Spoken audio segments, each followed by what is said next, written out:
श्री स्वामी समर्थ. आज आपण आंघोळीचे नियम बघणार आहोत. चुकूनही कधी दुपारी आंघोळ करू नका, कारण दुपारी कधी आंघोळ करू नये.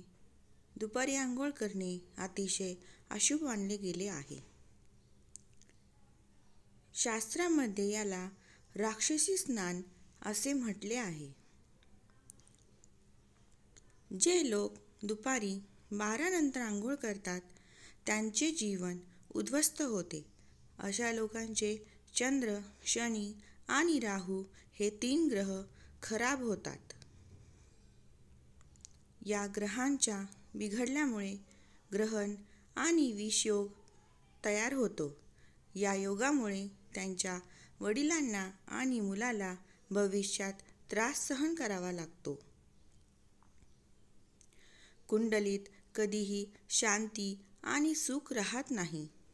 अशा लोकांचे काम होता होता थांबते.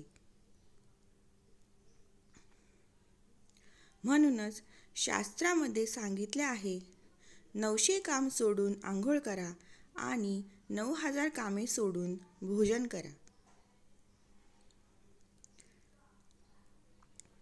आंघोळीचे 3 शुभ मुहूर्त आहेत. ब्रह्ममुहूर्त जो पहाटे 3:30 ते 5:30 पर्यंत असतो.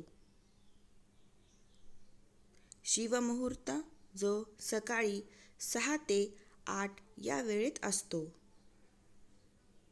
आणि हरिमुहूर्त जो सकाळी 8 ते 10 या वेळेत असतो.